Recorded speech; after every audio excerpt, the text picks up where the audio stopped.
So, there's a lot of glamour to entrepreneurship, but there's a lot of pain and misery in folks who fail, particularly at that part of their life when failure is very expensive on other people who maybe haven't bought into this idea.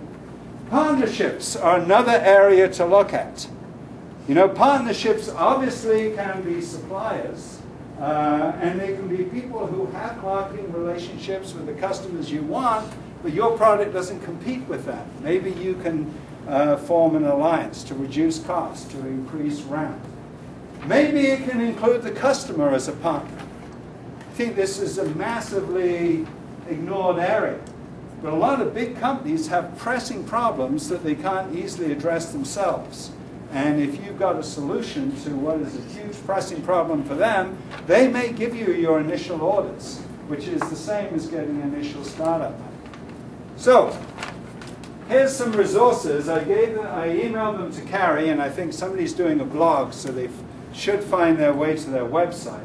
But the best resource is really this guy's URL, steveblank.com. And here's the deal. There's this manual, which I think is terrific. This is really step-by-step with checklists. For those of you who are engineers who love processes, don't like ambiguity, this is a great way of having a process through a really ambiguous activity. The other thing he has is that he's just put out, just this month, a free course that he's done with Udacity.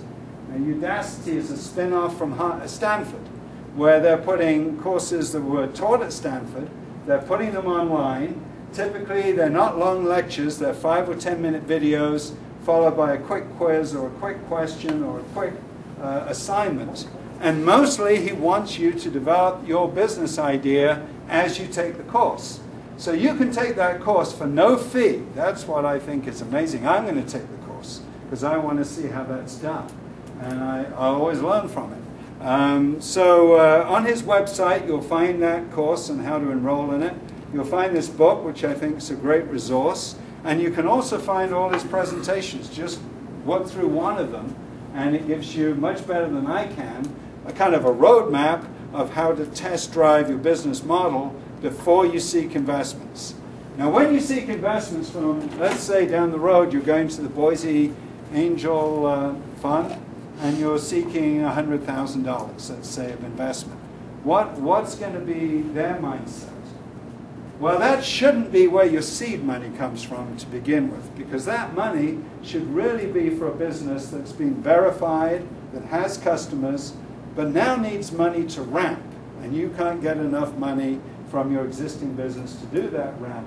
But you've removed most of the uncertainty about whether there's a market, whether there's paying customers, whether you can deliver something of value. And then you want to seek that money. You want to have, if you've really mapped out this business model, you'll be in great shape. But you mostly should have been wearing out shoe leather, verifying the model, and learning and pivoting. Pivoting means you change a major assumption on the model from your experience with the customer. So it's really a form of active learning. And if I'm going to summarize the takeaway from this is think slowly. Don't get tempted to just go with your first intuitive hunch and then just wrap everything around that, because the chances are it's going to be wrong. Have hunches by all means, but don't get locked into the first one. And ideally start with a problem, a pressing problem, and slow down the development of ideas until you really understand the customer and you understand where you and how you can make a big difference in their lives. And ideally, it should be the kind of customer who, when they hear what you're going to do, is going to say, I want to buy that now. I want to buy your first release that you do this. I want to beta test this with you. That's the kind of commitment you're really looking for and the kind of solving you want to get. Then when you've got that, then by all means start thinking out how you're going to develop this further, but I would start test driving a business model now. Now it only works if you can actually make a profit, if you can find a way of getting to market cheaply, if you can find a way of keeping your costs very low. So although every business plan looks like a 45-degree slope to the NASDAQ, you know, what they really look like are S-curves.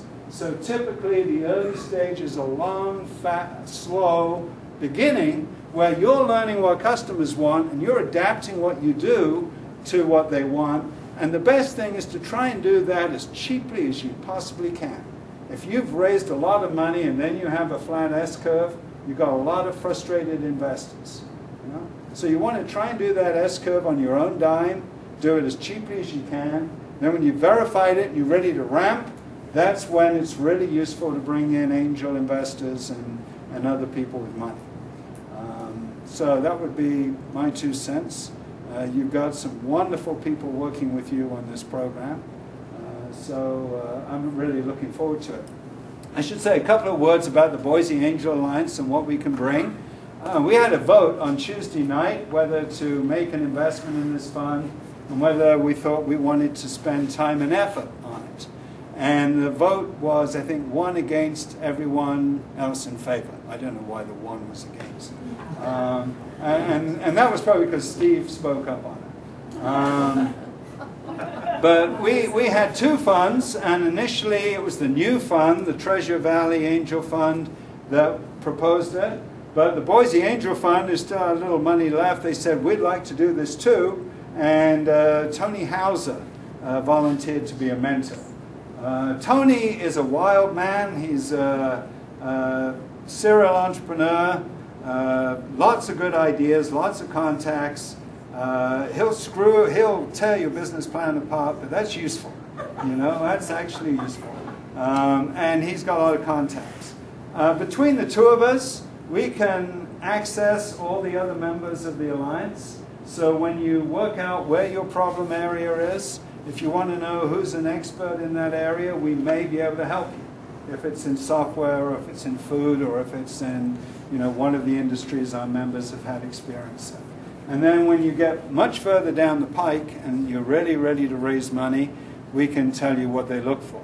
But when it comes to financing your business, I would really look at the cheap and do-it-yourself model as far as you possibly can before you bring in extra money. Too many people think, I've got to raise seed money first. Then you spend all your time trying to raise money. Well, it should be time you spend working with customers and building your business up. So that's who the Angel Fund is. We're delighted to partner with you guys and with Faisal and the mentors and the Chamber of Commerce and everybody here. We don't expect to get rich on this. We just hope to get the entrepreneurship gene more widely dispersed. That's our goal. Thank you.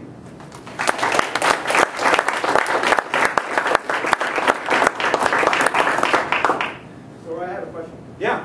So it seems to me, you know, if I'm an attorney, I would not necessarily be a very creative person. Not that attorneys here are pretty well here.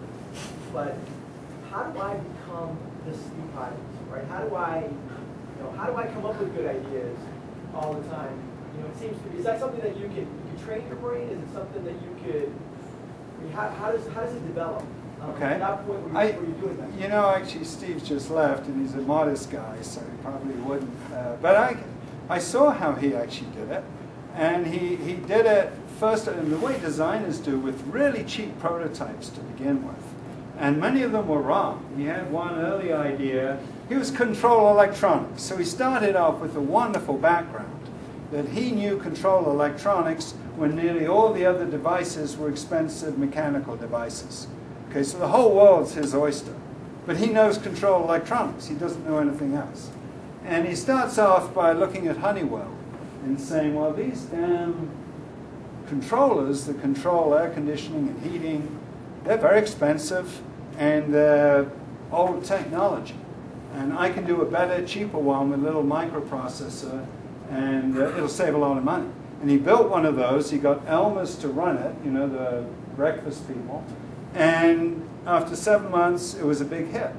It had paid back. And he said, now what about the order? And they said, yeah, we just placed one with Honeywell.